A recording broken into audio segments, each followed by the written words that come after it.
में कोई प्रवचन चल रहा था और श्री रामानंदाचार्य जी बैठ करके सुन रहे थे। तो प्रवचनकर्ता ने कहा, राम के भरोसे बैठ जाओ, राम जी सब आनंद करा देंगे।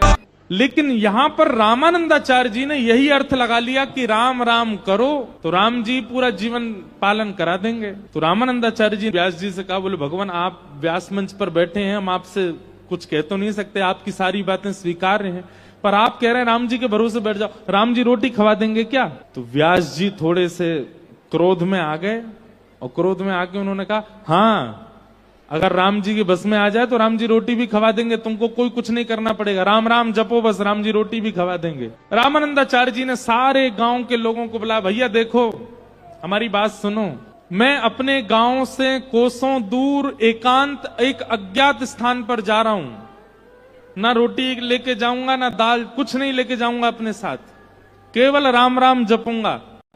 24 घंटे के अंदर अगर राम जी ने मुझको रोटी खवा दी तो मैं स्वयं आप सबके सामने वचन लेता हूं कि जीवन भर राम नाम और प्रभु श्री राम का गुलाम बन के रहूंगा। लेकिन शर्त यह 24 घंटा में रोटी राम जी खिला जाएं, मैं कोई प्रयास नहीं करूंगा, मैं केवल राम राम जपूंगा। अज्ञात जगह जाऊंगा ताकि कोई परिचित पहुंच ना जाए, कहीं व्यास जी पहुंच ना जाए, कोई व्यवस्था मेरे लिए भोजन की ना कर दे, इसलिए अपरिचित अज्ञात जगह जाकर के राम राम जपूंगा। रामानंदाचार्य जी चले गए, कहीं दूर पहाड़ों के पास नदी के किनारे पहुंचे, वहां पर एक विशाल वट का वृक्ष था, उस वृक्ष के घने वृक्ष के अंदर चले गए, ऊपर बैठ गए ऊपर, और ऊपर बैठ करके राम राम राम राम राम राम राम राम राम जपने लगे। जपते जपते थोड़े ही घंटे बीते, इतने में ही कोई तीर्थ यात्री आए और तीर्थ यात्रियों ने आकर के नदी में स्नान किया। स्नान आदि करके अपना झोला वोला रखा था, झोला खोला, वस्त्रादि पहने, दूसरे खाई था। इतने में ही एक डाकू आ गया और डाकू अपनी सेना के साथ आया, आकर के बोला, इन सबको बंदी बनाओ, इनके पास जो कुछ हो सब कुछ लूट ले चलो। वो बेचारे खा भी नहीं पाए, हाथ ऊपर करके खड़े हो गए। उनके झोला वोला देखे तो उसमें कुछ कपड़े, कुछ दक्षिणा, कुछ ग्रंथ किताब मिली। डाकुओं ने बोला सब हरण कर लो। तभी एक सिपाही बोला, बोल महाराज 56 भोग भी है, आपकी आज्ञा हो तो पालें, बढ़िया गुलाब जामुन पूड़ी सब्जी सब दिख रही है। डाकू बोला, हाँ हाँ बैठो, सब लोग उड़ाना शुरू करो। अब सब लोग जैसे ही बैठे, इतने में ही पाते ही पता नहीं क्या हुआ, वो डाकुओं का सरदार था, बोले रुको रुको रुको, एक मिनट थोड़ा जांच कर लो कि ये प्रसाद में कहीं जहर तो नहीं है।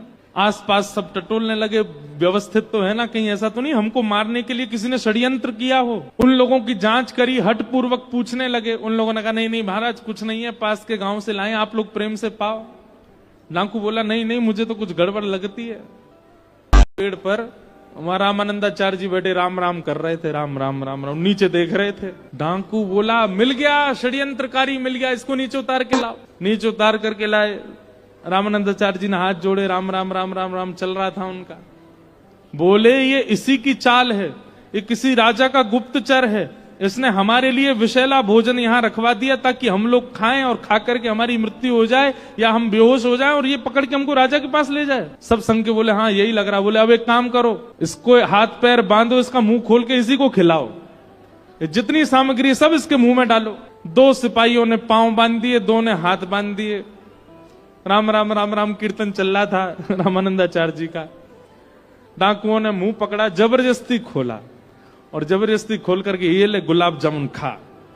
जैसे ही मुख में डाला रामानंदाचार्य जी के आंसू आ गए। पता नहीं है जबरदस्ती हाथ पांव बांध के खिलाता है, ये राम नाम का प्रभाव है। महाराज रोटी सब्जी गुलाब जामुन पकौड़ी कचौड़ी रायता सब खवा दिया उनको। पेट बिल्कुल तर हो गया। अब वो प्रसाद तो था 10-5 लोगों का, अकेले रामानंदाचार्य जी बेचारे कितना पाए। खाते खाते खाते नर भर गया पूरा। तब डाकू के जो लोग थे उन्होंने कहा महाराज जी थोड़ा देख तो लीजिए, अगर ये जीवित रह जाए, इसको कुछ ना हो तो बचा हुआ हम पालेंगे। थोड़ी देर बाद देखा रामानंदाचार्य जी को कुछ नहीं हुआ, तो बाकियों ने भी पाया।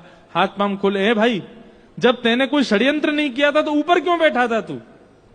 बोले अब मैं क्या बताऊं मैं क्यों बैठा था। मैं राम नाम के ऊपर अधीन होके बैठा था कि अगर राम नाम में सामर्थ्य होगी तो मुझे बिना प्रयास के भोजन मिलेगा, और मुझे आप लोगों ने पवा दिया। उसी क्षण रामानंदाचार्य जी आए और आकर के उन्होंने पूरा जीवन राम नाम को अर्पित कर दिया। आगे चल के आप परम विद्वान हुए, परम वेदज्ञ हुए, परम ज्ञानी हुए और श्री रामानंद संप्रदाय के प्रवर्तक हुए, श्री रामानंदाचार्य जी।